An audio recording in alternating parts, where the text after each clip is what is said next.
Alhamdulillah dan katsiran thayyiban mubarakan fi kama yuhibbu rabbuna wa yarda. Asyhadu an la ilaha illallah wa la syarika lah wa asyhadu anna Muhammadan abduhu wa rasuluh. Allahumma shalli ala Muhammad wa ala alihi wa ashabihi wa sallam wa ba'd. Ikhwati iman azani Allah wa iyyakum, para pendengar dan pemirsa Tarbiyah Sunnah Media, baik yang menyimak melalui Radio Tarbiyah Sunnah 1476 AM, juga yang menyimak melalui siaran kami di channel YouTube, Facebook, dan Instagram Tarbiyah Sunnah Channel, juga para pemirsa Al-Furqan TV dimanapun antum berada. Alhamdulillah pada kesempatan Rabu malam di tanggal 23 Zulqa'dah 1443 Hijriah atau bertepatan dengan tanggal 22 Juni 2022, alhamdulillah kami dapat kembali hadir dalam kajian Islam ilmiah pembahasan kitab Bughiyatul Mutawwawi fi Salatit Tatawwu bersama Al-Ustaz Yusuf Abu Ubaidah As-Sidawi hafizahullahu ta'ala pada pembahasan panduan salat-salat sunnah bagian ketiga. Ikhwati iman azani Allah wa iyyakum, di sesi tanya jawab nanti antum dapat bertanya langsung kepada Al-Ustaz di line telepon di nomor 02286862637 ataupun bisa melalui pesan singkat ke nomor 081122714776. Alhamdulillah kami sudah terkoneksi dengan Al-Ustaz Yusuf Abu Ubaidah As-Sidawi hafizahullahu ta'ala yang sedang berada pada saat ini berada di studio Al-Furqan TV Jawa Timur. Mari kita langsung saja simak kajian Islam ilmiah pembahasan panduan salat-salat sunnah bagian ketiga. Kami segenap kru yang bertugas mengucapkan selamat menyimak dan kepada Ustadz kami persilahkan, falyatafadhol masykura.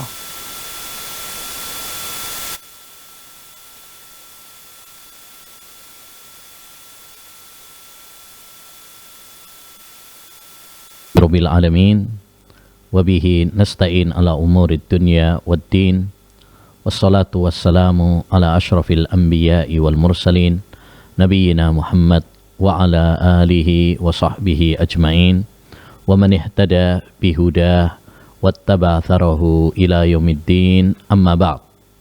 Kaum muslimin wal muslimat, para pemirsa Tarbiyah Sunnah, demikian juga para pemirsa Al-Furqan TV yang semoga senantiasa dirahmati dan diberkahi oleh Allah Subhanahu wa ta'ala. Alhamdulillah, kita bersyukur kepada Allah Subhanahu wa ta'ala atas segala limpahan nikmatnya, rahmatnya kepada kita semuanya, sehingga pada malam ini kita masih diberi nafas, diberi kesempatan oleh Allah Subhanahu wa ta'ala untuk beraktivitas, untuk beribadah kepada Allah Subhanahu wa ta'ala. Mudah-mudahan ya sisa umur yang Allah Subhanahu wa ta'ala berikan kepada kita bisa kita optimalkan, kita bisa maksimalkan untuk berlomba-lomba di dalam kebaikan sebagai bekal ya menyongsong ya kampung akhirat. Lebih-lebih ya bentar lagi kita akan menyongsong bulan mulia Dzulhijjah. Maka mari kita persiapkan diri kita dengan doa kepada Allah Subhanahu wa ta'ala supaya Allah Subhanahu wa ta'ala memberikan umur kepada kita bisa bertemu dengan bulan mulia, bulan Dzulhijjah, dan semoga Allah Subhanahu wa ta'ala ya memberikan kekuatan dan kemudahan kepada kita untuk bisa berlomba-lomba di dalam kebaikan, mengisi hari-hari indah tersebut dengan ibadah kepada Allah Subhanahu wa ta'ala. Demikian juga ya mari kita persiapkan bekal ilmu ya tentang amalan-amalan yang dianjurkan di bulan Dzulhijjah, baik itu puasa, terutama puasa Arafah ya, demikian juga ibadah kurban, ibadah haji, umrah, salat Idul Adha dan lain sebagainya. Ya, hendaknya bagi kita mempersiapkan diri dengan ilmu yang bermanfaat. Ya, karena ilmu itu sebelum berucap dan sebelum berbuat, agar kita bisa beribadah kepada Allah di atas nur, cahaya, bukan hanya ikut-ikutan. Dan mari kita banyak bertaubat, istighfar kepada Allah Subhanahu wa ta'ala, supaya kita dimudahkan oleh Allah Subhanahu wa ta'ala untuk beribadah kepada Allah Subhanahu wa ta'ala.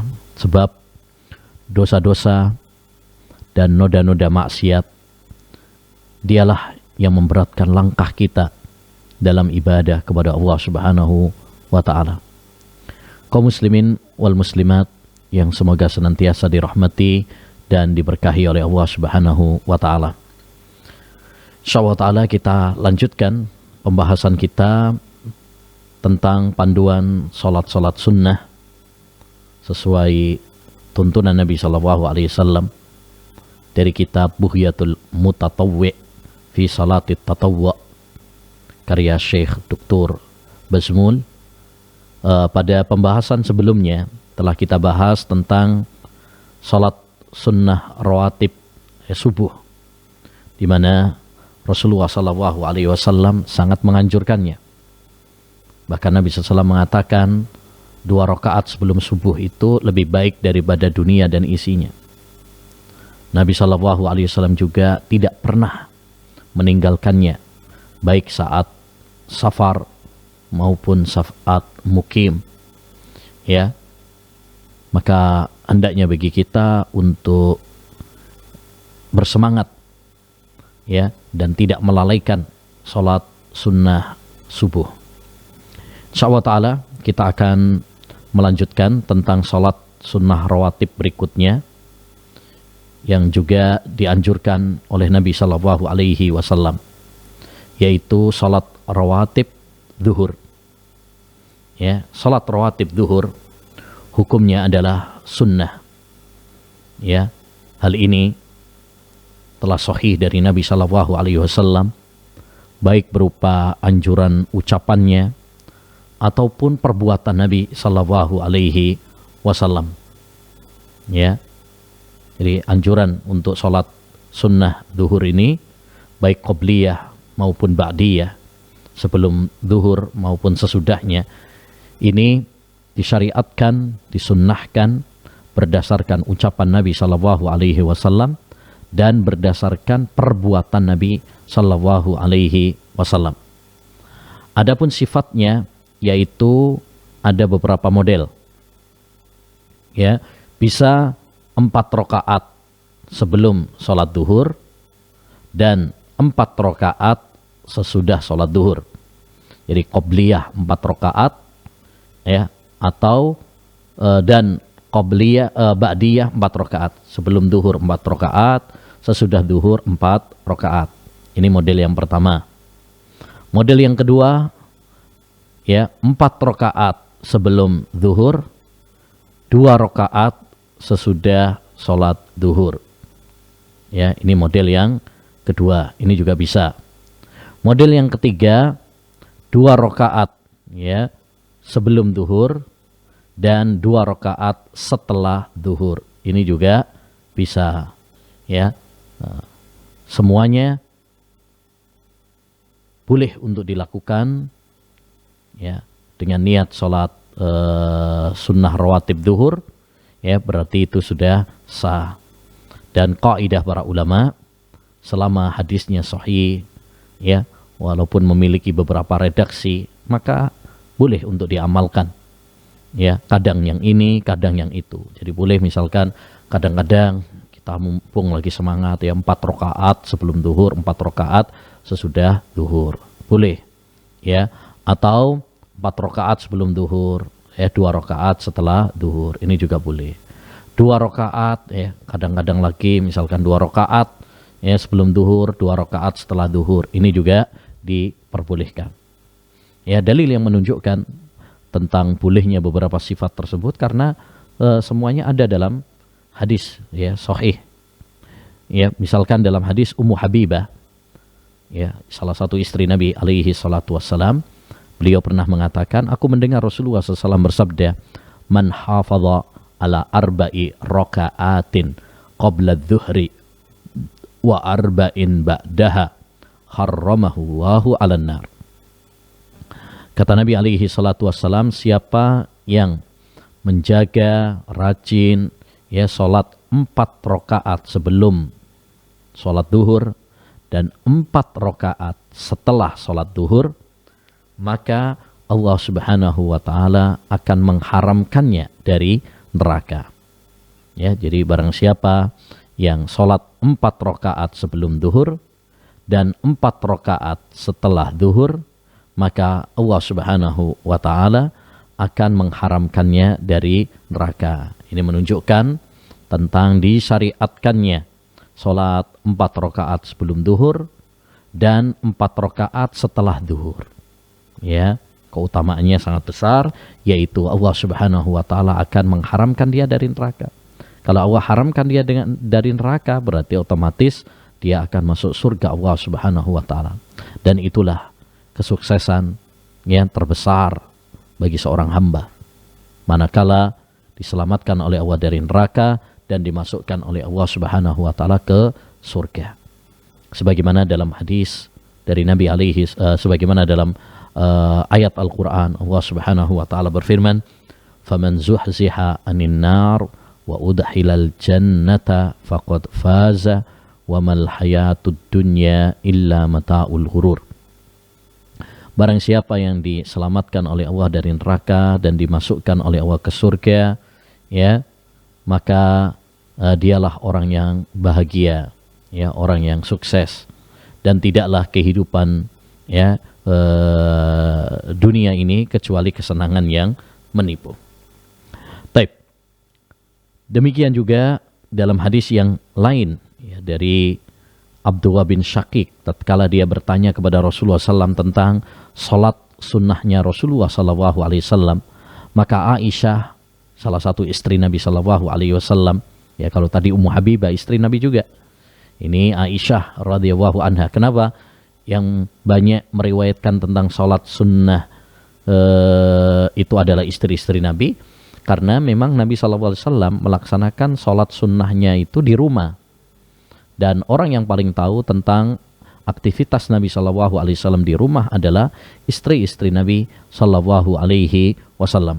Kata Aisyah, "Kana yusalli fi baiti qabla dhuhri arba'an." Nabi itu sholat di rumahku sebelum duhur 4 rakaat. Summa yahruju fa yusalli bin nas. Kemudian Nabi SAW keluar rumah, ya, menuju Masjid Nabawi mengimami manusia. Summa yadkhulu, ya, kemudian beliau masuk rumah lagi, fayusalli rakaatain. Kemudian Nabi SAW salat 2 rakaat. Ya, ini menunjukkan sifat yang kedua tadi, yaitu boleh 4 rakaat sebelum duhur dan 2 rakaat, ya, setelah duhur. Ya, dua-duanya adalah boleh, ya. Nah, hadis ini menunjukkan tentang bolehnya atau disyariatkannya sholat 4 rakaat sebelum duhur dan 2 rakaat setelah, ya, duhur. Kalau yang 2 rakaat, ya, insya Allah faham, ya, jelas, ya, tata caranya atau sifatnya. Mungkin yang menjadi pertanyaan, kalau yang 4 rakaat bagaimana sifatnya, tata caranya? Ya, ini ada perselisihan di kalangan para ulama rahimahumullah ta'ala. Apakah, ya, 4 rakaat itu yakni 1 salam 2 tasyahud, ataukah 2 salam? Ya, dua salam, yakni 2 rakaat, kemudian bangkit lagi sholat 2 rakaat lagi. Ini ada perselisihan memang di kalangan para ulama rahimahullahu ta'ala. Kebanyakan para ulama, ya, memilih 4 rakaat di sini adalah sekali salam, 2 tasyahud tapi sekali salam, ya. Dan sebagian para ulama berpendapat yaitu 4 rakaat di sini maksudnya adalah 2 kali salam. Artinya 2 rakaat salam, kemudian dia bangkit lagi, ya, untuk sholat 2 rakaat lagi. Ya, ini yang dipilih oleh Imam Syafi'i dan Imam Ahmad rahimahullah ta'ala. Tapi kebanyakan para ulama, ya, seperti disebutkan oleh Imam At-Tirmidzi rahimahullah, adalah memilih 1 salam 2 tasyahud, ya, 2 tasyahud. Seperti halnya kita sholat zuhur, ya, atau sholat asar, ya, 1 salam, 2 tasyahud. Taib. Ini sifat yang kedua. Sifat yang ketiga, hadis Ibnu Umar radhiyallahu an, Ya, berdasarkan hadis Ibnu Umar, beliau mengatakan hafidtu minan nabiyyi sallallahu alaihi wasallam asyara rakaat. Aku menghafal dari Nabi sallallahu alaihi wasallam ya 10 rakaat. Rak'ataini qabla adh-dhuhri wa rak'ataini ba'daha. Ya, 2 rakaat sebelum duhur dan 2 rakaat setelah duhur. Kesimpulannya, ya, ma'asyiral muslimin wal muslimat, bahwa salat sunnah zuhur itu memiliki 3 model. Ya, 3 model. Model yang pertama adalah 4 rakaat sebelum duhur dan 4 rakaat setelah duhur. Model yang kedua, 4 rakaat sebelum duhur, 2 rakaat setelah duhur. Yang ketiga, 2 rakaat setelah duhur, sebelum duhur dan 2 rakaat setelah duhur. Ya, semuanya boleh dilakukan karena hadisnya sahih dari Nabi Shallallahu Alaihi Wasallam. Seorang Muslim hendaknya melakukan kadang sifat yang ini, kadang sifat yang itu, agar semua sunnah Nabi Shallallahu Alaihi Wasallam dilaksanakan. Kemudian, ya, tentang 4 rakaat tadi, ya, ada perselisihan di kalangan para ulama, apakah 1 salam 2 tasyahud seperti sholat duhur, sholat asar, ataukah ya 2 kali salam, ya 2 kali salam, 2 rakaat 2 rakaat.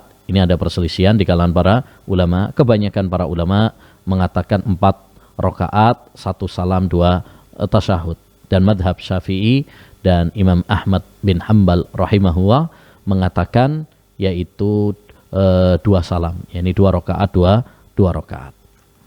Taib. Kemudian saking pentingnya sholat rawatib sebelum duhur dan sesudah duhur ini, ya, Nabi Shallallahu Alaihi Wasallam apabila meninggalkan, ya, sholat rawatib sebelum duhur atau sesudah duhur, maka beliau akan mengqadha'nya. Sebagaimana dalam hadis Aisyah, anna Nabiyya sallallahu alaihi wasallam idza lam yusalli arba'an qabla adh-dhuhri shallahunna ba'daha. Nabi sallallahu alaihi wasallam apabila, ya, beliau tidak salat sebelum duhur, ya, mungkin karena kesibukannya, mungkin ada tamu dan yang lainnya, maka beliau akan, ya, mengqadha'nya setelah duhur. Ya, setelah duhur. Ini tujuannya apa? Tujuannya agar kita terbiasa, ya, sholat sunnah. Ya, kalau kita misalkan biasanya sholat kemudian tidak sholat, kita qadha, supaya kita memiliki kebiasaan. Mari kita biasakan, bukan hanya melakukan yang wajib-wajib saja, tapi mari kita upayakan, ya, melakukan amal-amal ibadah yang sunnah juga. Kita biasakan, ya, karena amalan-amalan yang sunnah ini menjadikan kita dicintai oleh Allah Subhanahu wa taala, menambah iman kita, menambah pahala kita, menambal kekurangan-kekurangan amal ibadah kita dan lain sebagainya. Taib. Selanjutnya, ma'asyiral muslimin rahimani wa rahimakumullah, kita berpindah tentang salat, ya, rawatib, ya, asar. Salat rawatib asar juga termasuk, ya, salat yang dianjurkan oleh Nabi sallallahu alaihi wasallam. Ya, sebagaimana di dalam hadis Nabi Muhammad sallallahu alaihi wasallam, Nabi bersabda, rahimahum ra'an shalla qablal asri arba'a. Semoga Allah Subhanahu wa taala merahmati, ya, didoakan oleh Nabi sallallahu alaihi wasallam agar dia disayang, agar dia dirahmati oleh Allah Subhanahu wa taala. Semoga Allah merahmati seorang yang sholat sebelum asar 4 rakaat. Jadi orang yang sholat asar sebelum rakaat, ya, sholat 4 rakaat sebelum asar, didoakan oleh Nabi sallallahu alaihi wasallam agar dia disayang, agar dia dirahmati oleh Allah Subhanahu wa taala. Ya. Maka hadis ini menunjukkan kepada kita anjuran, ya, tentang anjuran dan disyariatkannya sholat 4 rakaat ya sebelum asar. Ya, karena Nabi SAW mendoakan dengan rahmat, ya, mendoakannya dengan rahmat. Taib. Bagaimana 4 rakaat ini? Nah, ini ada perbedaan di kalangan para ulama rahimahullah taala. Dan pendapat mayoritas ulama yang dimaksud dengan 4 rakaat di sini adalah 1 salam dengan 2 tasyahud, seperti sholat asar atau sholat duhur, ya, atau sholat duhur. Hal ini dikuatkan dalam riwayat Nasai, ya, disebutkan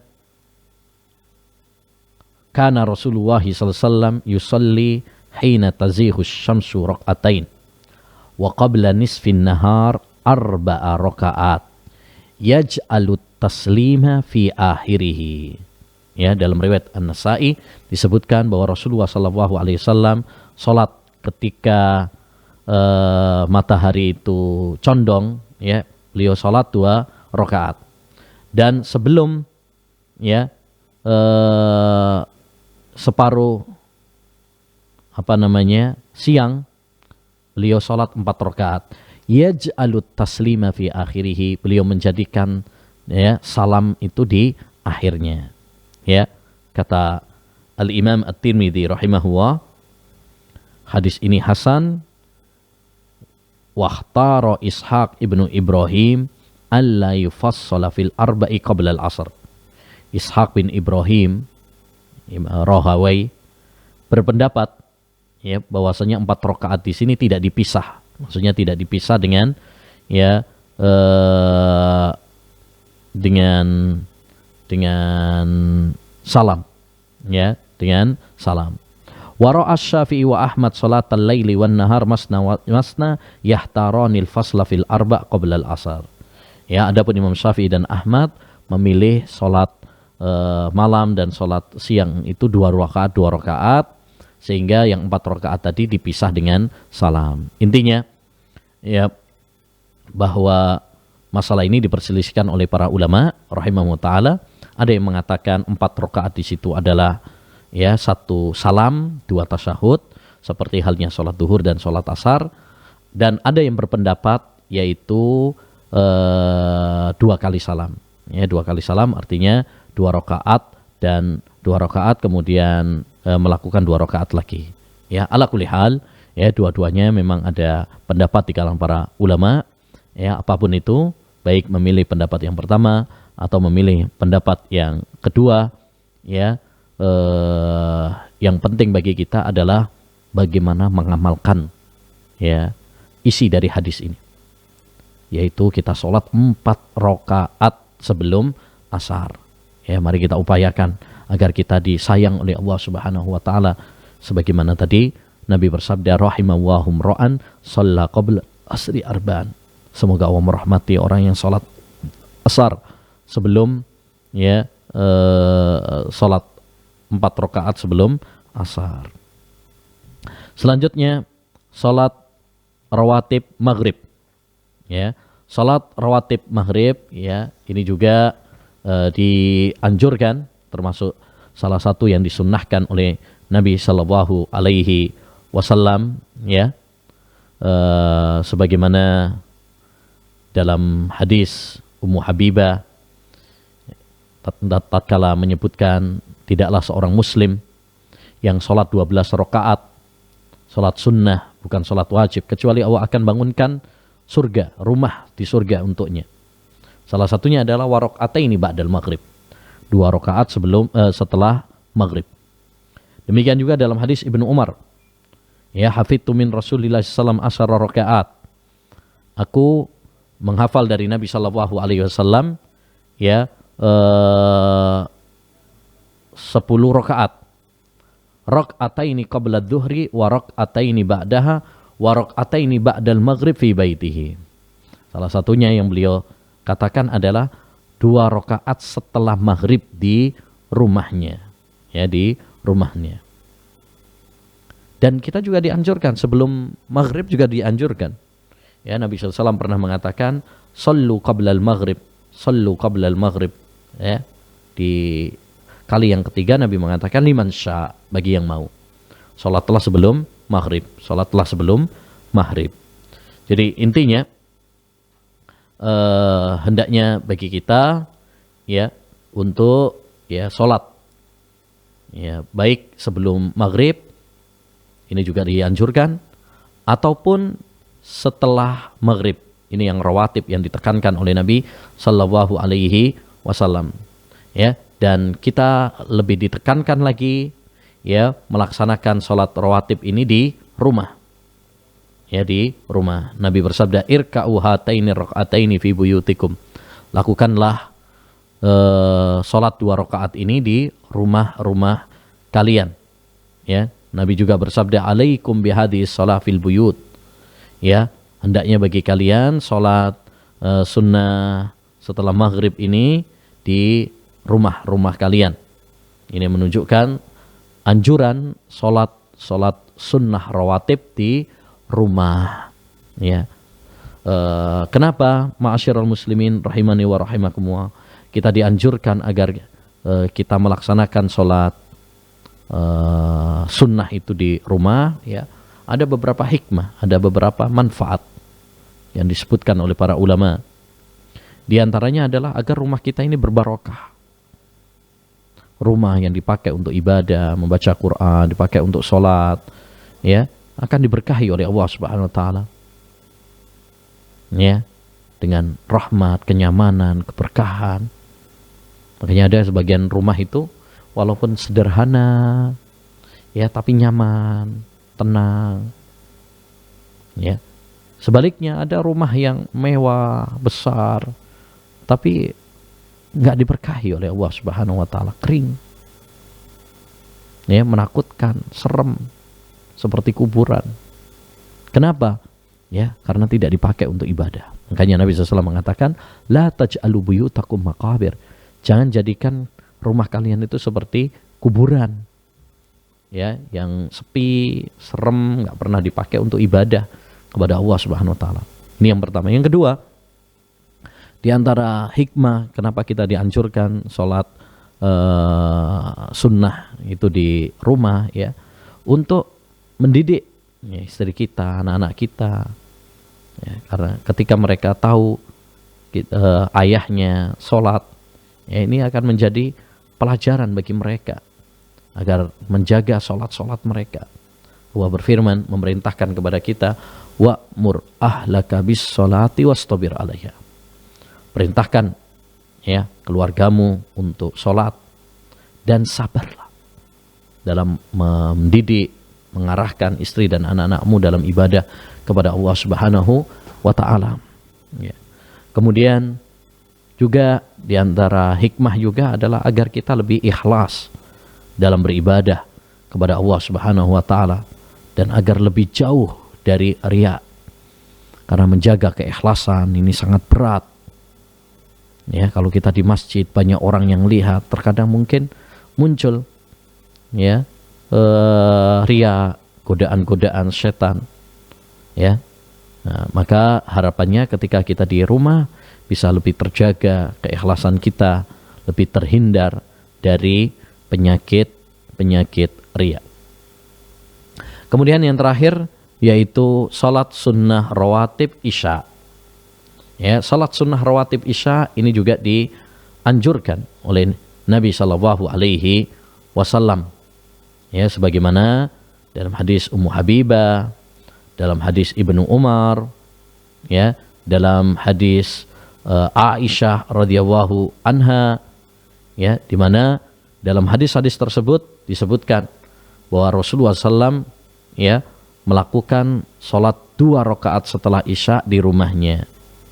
Ya, sholat 2 rakaat setelah isya di rumahnya. Ya, seperti dalam hadis Aisyah, yusalli bin nasi al-isya'a wa yadkhulu baiti fayusalli rak'atain. Rasulullah SAW sholat ya mengimami manusia sholat isya, kemudian beliau masuk rumahku dan sholat 2 rakaat. Ya, dan sholat 2 rakaat. Maka hadis ini menunjukkan kepada kita bahwa sholat rawatib ya 2 rakaat setelah sholat isya itu memang disyariatkan, disunnahkan, dianjurkan, dipraktekkan oleh Nabi Muhammad sallallahu alaihi wasallam. Maka hendaknya bagi kita semuanya ya berupaya juga untuk menghidupkan ya sholat-sholat sunnah rawatib ini agar kita menggapai pahala. Lebih-lebih kita mau masuk ya bulan Dzulhijjah, bulan yang sangat istimewa. Allah Subhanahu wa taala bersumpah dengannya dan Nabi mengabarkan tidak ada hari yang lebih dicintai, lebih indah di sisi Allah daripada 10 awal bulan Dzulhijjah. Ya, di sana ada hari Arafah, di sana ada hari Idul Adha, ya, hari yang paling agung di sisi Allah Subhanahu wa taala. Ya, di sana juga terkumpul amal-amal saleh, amal-amal ibadah yang sangat mulia. Maka hendaknya bagi kita ya untuk berupaya, ya hendaknya bagi kita untuk berupaya melaksanakan sholat sunnah ya di bulan-bulan tersebut agar kita meraih pahala yang besar, ya. Maka kita latih sejak sekarang supaya di bulan-bulan mulia kita terbiasa. Saya kira itu ma'asyiral muslimin wal muslimat yang bisa kita bahas pada kesempatan malam ini. Mudah-mudahan Allah Subhanahu wa taala memberikan kekuatan dan kemudahan kepada kita semuanya untuk senantiasa istiqamah dalam ibadah dan melakukan ketaatan kepada Allah Subhanahu wa taala. Allahumma a'inna ala dzikrika wa syukrika wa husni ibadatik. Allahumma inna nas'aluka ilman nafi'a wa rizqan thayyiba wa amalan mutaqabbala. Demikian kurang lebihnya, mohon maaf ya. Selanjutnya bila ada mungkin ya masalah-masalah agama yang mau ditanyakan, kami persilahkan ya, mudah-mudahan kami bisa membantu untuk menjawabnya. Wallahu a'lam bishawab.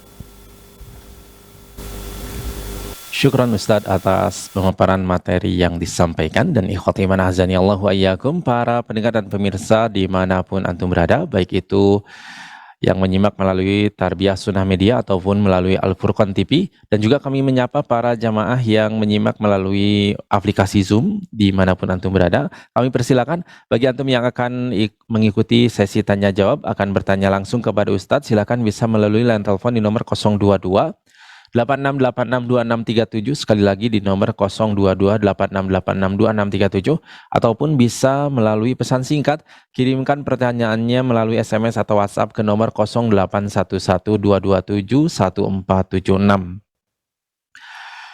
Baik, sudah ada pertanyaan Ustadz melalui WhatsApp. Beliau bertanya, Bismillah, Ustadz, mana yang lebih utama, melakukan sholat witir sebelum tidur atau setelah bangun di sepertiga malam terakhir ketika akan sholat malam, Ustadz? Silakan.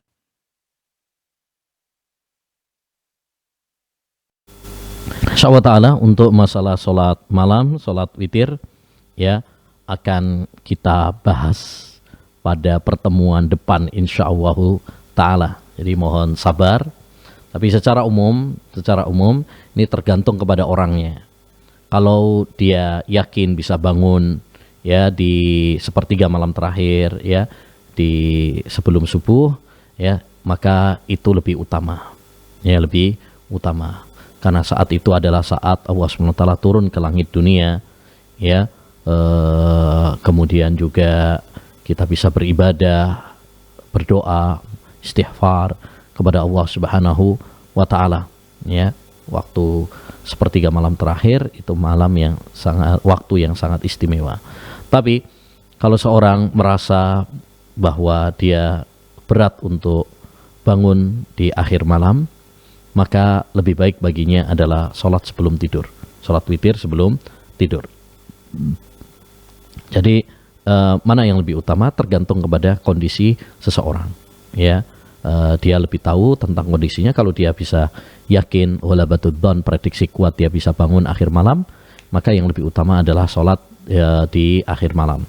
Tapi kalau dia prediksi kuat nggak bangun ya, mungkin karena capek sekali ya, maka lebih baik adalah sebelum tidur.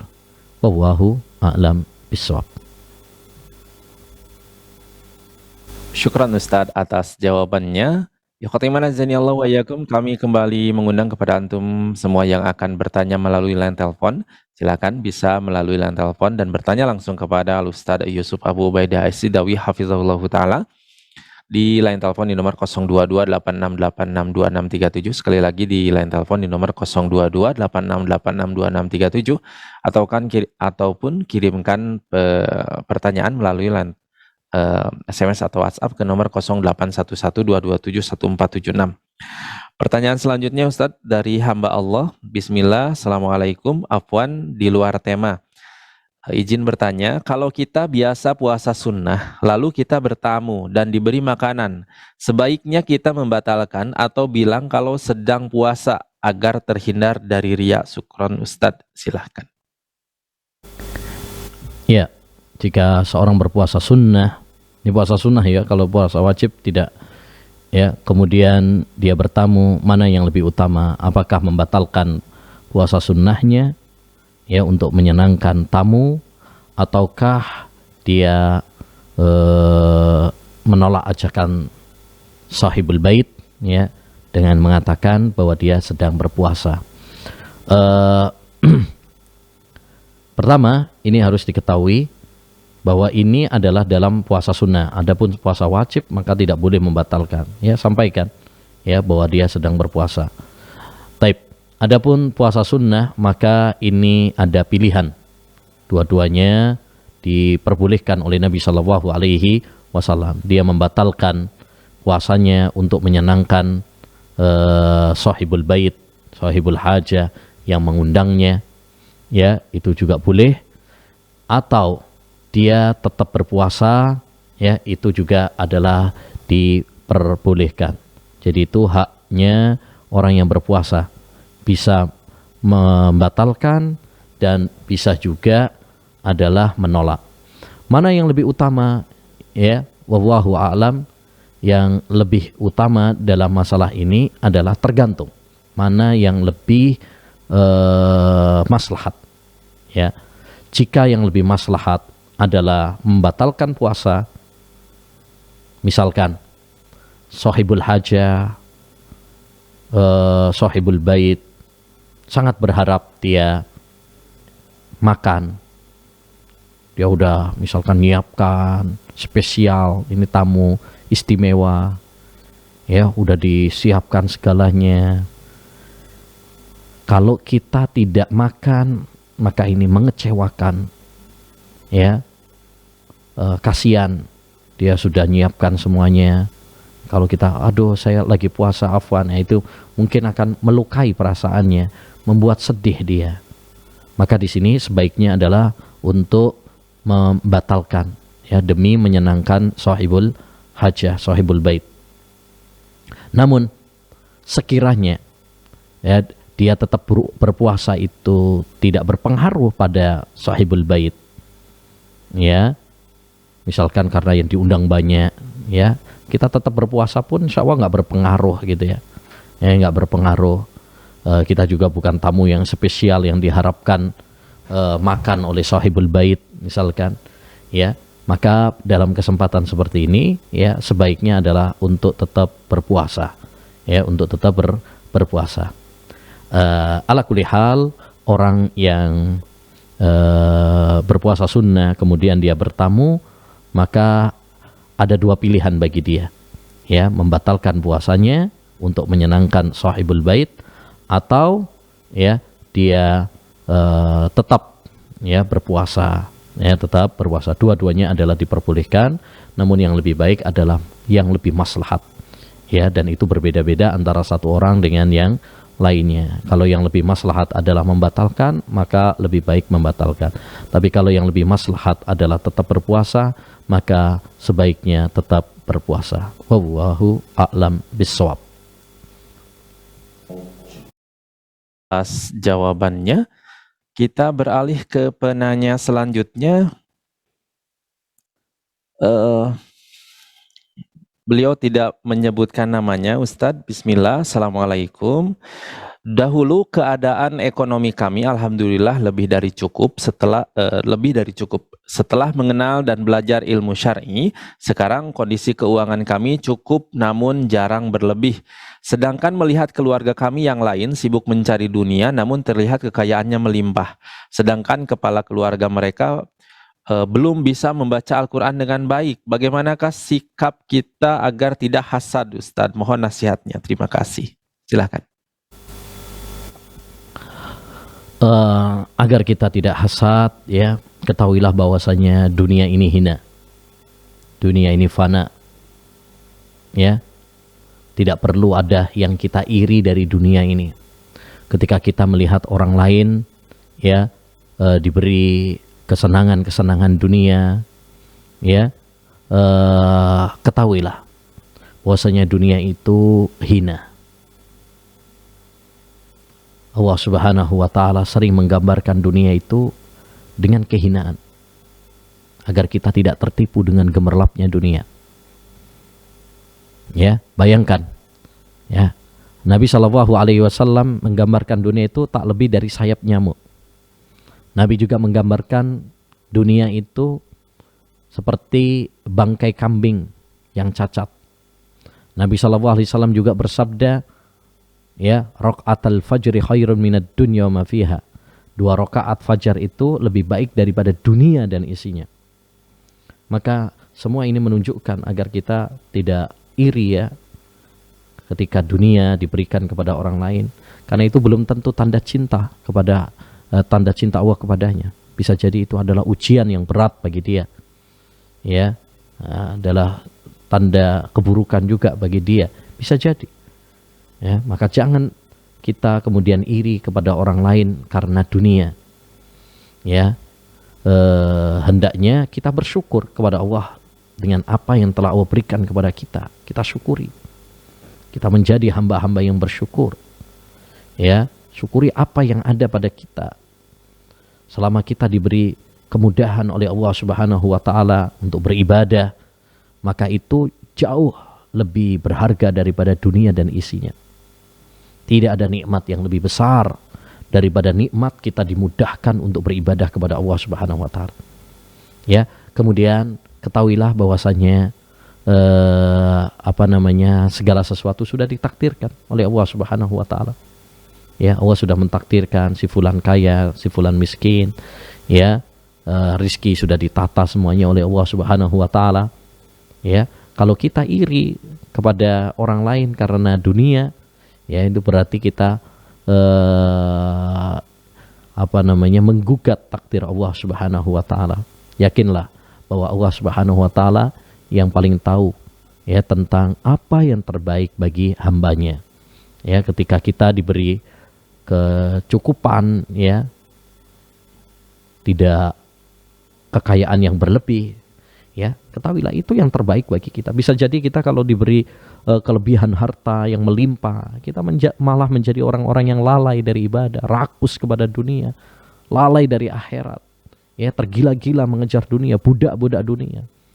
Ya, maka syukuri apa yang ada. Ya, syukuri apa yang ada, jadilah orang-orang yang bersyukur, jadilah orang-orang yang qanaah, ya, bersihkan hati kita dari hasad, ya, dari cinta kepada dunia, ya, dan pikirkanlah bahwasanya, ya, dunia ini adalah hina dan fana. Wallahu a'lam bishawab. Ustadz, atas jawabannya. Kami kembali menyapa para pendengar radio Tarbiyah Sunnah 1476 AM, juga para pemirsa yang menyimak melalui siaran YouTube Tarbiyah Sunnah Channel ataupun Facebook Tarbiyah Sunnah Channel, dan juga para pendengar dan pemirsa Al-Furqan TV dimanapun antum berada. Silakan yang akan bertanya bisa melalui line telepon di nomor 02286862637 ataupun bisa melalui pesan singkat ke nomor 081122714776. Pertanyaan selanjutnya, Ustadz. Assalamualaikum Pak Ustadz, apakah kalau mendengarkan yang membaca Al-Quran lalu kita sambil mengikuti dan melihat mushafnya tanpa kita bersuara, apakah pahalanya sama dengan membaca? Jazakallahu khairan. Silakan, Ustaz. Allah Subhanahu wa Ta'ala berfirman, Wa idza quri'al Qur'an fastami'u lahu wa ansitu la'allakum turhamun. Apabila dibacakan Al-Qur'an kepada kalian, maka dengarkan baik-baik agar kalian dirahmati oleh Allah Subhanahu wa taala. Ya, jadi orang yang mendengarkan, ya, orang yang mendengarkan tatkala dibacakan ayat-ayat Al-Qur'an, ini juga mendapatkan pahala. Ya, mendapatkan pahala dari Allah Subhanahu wa taala. Ya, tapi apakah sama seperti orang yang membaca? Wallahu a'lam, ya. Karena kita tidak bisa mengatakan sama kecuali apabila ada dalil. Yang ada dalilnya adalah membaca. Man qara'a harfan min kitabillah falahu bikulli harfin asyru amsalihha. Ya, barang siapa yang membaca Al-Qur'an, maka setiap satu hurufnya dilipat gandakan 10 kali lipat. Ini bagi yang membaca. Ya, adapun cuma sekedar mendengar, maka wallahu a'lam, dia mendapatkan pahala tapi tidak bisa kemudian disamakan dengan yang membaca. Kecuali apabila dia mendengarkan dan juga mengikuti dengan melafadzkan.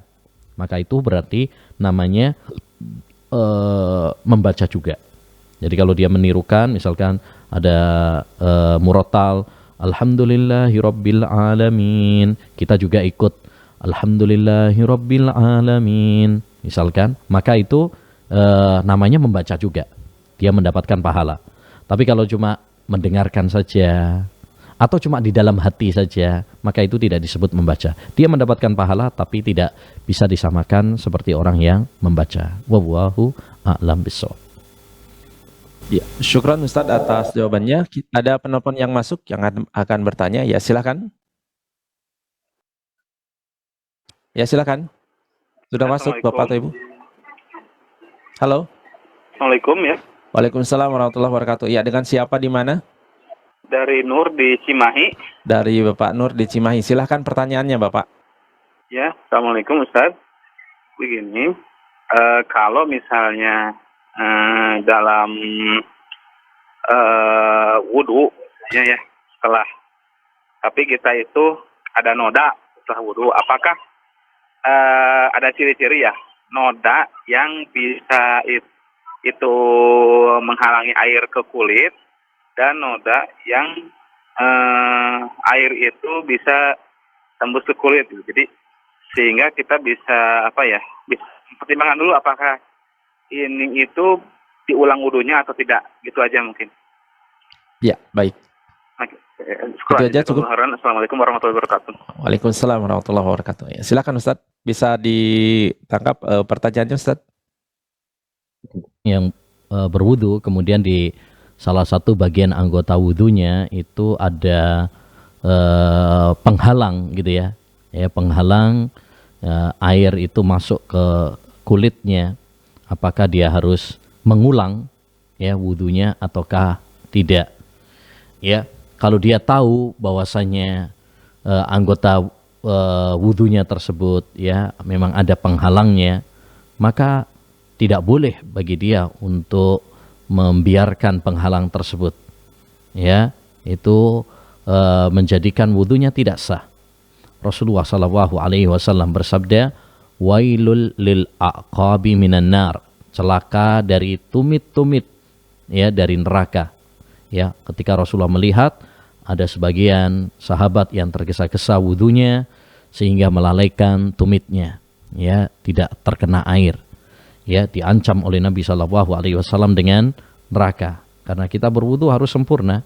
Ya, semua anggota wudunya harus terkena dengan prediksi kuat, dengan yakin. Ya, minimal prediksi kuat bahwasanya air itu nyampe kepada anggota wudu. Kalau kita yakin, ya, melihat bahwasanya ada salah satu anggota wudu kita, ya, ada penghalangnya, misalkan, sehingga air ini tidak mengena, maka wudunya tidak sah. Ya, wudunya tidak sah. Ya, berdasarkan ancaman dari Nabi SAW tadi, wailul lil aqabi minan nar. Ya, celaka bagi orang-orang ya celaka bagi tumit-tumit dari neraka. Ya, maksudnya itu bukan hanya tumit saja. Ya, anggota wudu manapun kalau nggak kena air, ya terancam dengan neraka. Oleh karenanya hendaknya seorang muslim ya perhatian dengan wudu.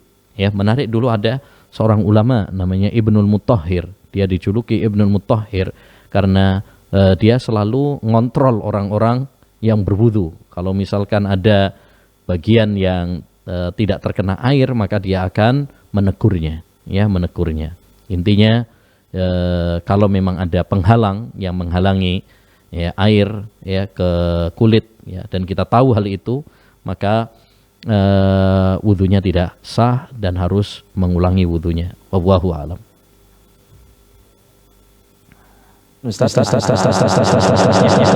Dan pertanyaan selanjutnya, dan mungkin ini pertanyaan terakhir yang bisa kita sampaikan kepada Ustadz di pertemuan malam hari ini, Ustadz. Assalamualaikum, dari Nur di Cimahi. Ustadz, apakah untuk kurban harus sampai menjual simpanan emas, sementara masih ada kewajiban bayar kontrakan? Mana yang lebih harus diutamakan, Ustadz? Silahkan. Taib. Ibadah kurban merupakan salah satu ibadah yang mulia yang diperintahkan oleh Allah Subhanahu wa taala. Fasalli li rabbika wanhar, salatlah untuk Rabbmu dan menyembelihlah. Dan Nabi sallallahu alaihi wasallam selama 10 tahun di Madinah tidak pernah meninggalkan ibadah kurban. Ya. Dan para ulama juga sepakat bahwasanya ibadah kurban itu disyariatkan, ya, bahkan syiar di antara syiar-syiar Islam yang mulia. Hanya saja para ulama ya berselisih pendapat apakah ibadah kurban itu wajib ataukah ya sunnah muakkadah. Jumhur ulama mengatakan bahwasanya ibadah kurban itu sunnah muakkadah, tidak sampai kepada derajat wajib. Ya, dan sebagian para ulama, ini madhab Hanafiyah dan dikuatkan oleh Syekhul Islam Taimiyah, bahwa ibadah kurban itu hukumnya adalah wajib. Taib. Kalau kita ya menguatkan pendapat ya yang mengatakan wajib, ya berarti selama dia memiliki kemampuan maka wajib. Tapi kalau kita mengikuti pendapat jumhur ulama yang mengatakan sunnah muakkadah, maka tidak berdosa seorang apabila tidak berkorban, ya, tidak berkorban walaupun dia mampu. Namun bukan berarti kemudian kita meremehkan. Ya, hendaknya seorang muslim bertakwa kepada Allah SWT. Dia berusaha untuk melaksanakan ibadah kurban ini semampunya. Ya, semampunya. Kalau memang dia memiliki rezeki, ya hendaknya dia berusaha untuk berkorban. Ya. Nah, taib. Bagaimana kalau dia punya tabungan? Ya, punya tabungan. Tapi ya tabungan ini ya bisa dia punya tanggungan kontrakan dan sebagainya. Kalau memang dia yakin bahwasannya dia nanti ya bisa untuk membayar tanggungannya tersebut, maka tawakal kepada Allah SWT dengan berkorban.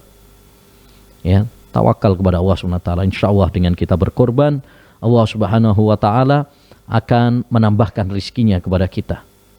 Ya, bahkan mungkin malah bukan hanya untuk bayar kontrakan saja, bayar-bayar yang lainnya pun akan ditambah. Ingat bahwasanya ibadah kepada Allah, terutama kurban, zakat, haji, sedekah dan sebagainya, ini adalah untuk mendekatkan diri kita kepada Allah Subhanahu wa taala. Dan harta jika digunakan untuk mendekatkan diri kepada Allah akan diberkahi oleh Allah Subhanahu wa taala. Ma naqasat shadaqatun min mal. Ya, sedekah itu tidak mengurangi jatah harta kita. Gitu. Jadi nggak usah khawatir selama kita gunakan untuk ya kurban, kita gunakan untuk akikah, kita gunakan untuk amal-amal kebajikan, ya jangan khawatir. Insyaallah Allah akan menggantinya. Bahkan Imam Ahmad dahulu pernah mengatakan, andaikan orang itu hutang untuk melaksanakan akikah atau kurban, ya, maka semoga Allah Subhanahu wa taala ya semoga Allah Subhanahu wa taala akan menggantinya, melunasinya, ya, karena dia telah menghidupkan sunnah Nabi Shallallahu Alaihi Wasallam, ya. Namun kalau memang itu sangat memberatkan dia ibadah kurban tersebut, ya tanggungan utangnya banyak dan sebagainya, tentu membayar hutang lebih diutamakan, ya. Tapi kalau memang Bismillah dia misalkan tanggungan hutangnya masih lama, ya, kalau kontrak kan cuma misalkan setahun sekali, ya, dia insya Allah, ya, Allah akan memberi jalan keluar, ya, Allah akan memberikan rizki. Tapi kalau memang misalkan itu dirasa sangat memberatkan bagi dia, ya, maka tidak perlu untuk memberatkan, ya, tidak perlu untuk memberatkan. La yukallifu nafsan illa wus'aha. Allah Subhanahu wa taala tidak membebani jiwa. Jadi kalau memang dia tidak mampu, ya, tidak ada kewajiban. Tidak ada kewajiban. Bahkan ibadah kurban pun masih diperselisihkan tentang hukumnya, apakah wajib ataukah sunnah muakkad. Tapi sekali lagi, ya, kalau memang kita mampu, kalau memang kita yakin, ya, maka bismillah, ya, tawakal kepada Allah Subhanahu wa taala, optimislah bahwa Allah Subhanahu wa taala akan memberikan rizki ganti dari apa yang telah kita kurbankan. Demikian ma'asyiral muslimin wal muslimat, ya, para pemirsa Tarbiyah Sunnah dan Al-Furqan TV yang semoga dirahmati oleh Allah Subhanahu wa taala, yang bisa kita bahas pada pertemuan kali ini. Mudah-mudahan Allah SWT senantiasa menambahkan ilmu yang bermanfaat kepada kita semuanya dan memberikan kekuatan dan kemudahan kepada kita untuk, ya, berlomba-lomba di dalam kebaikan, ya. Demikian yang bisa kita bahas. Subhanakallahumma bihamdika asyhadu an la ilaha illa anta astaghfiruka wa atubu ilaik.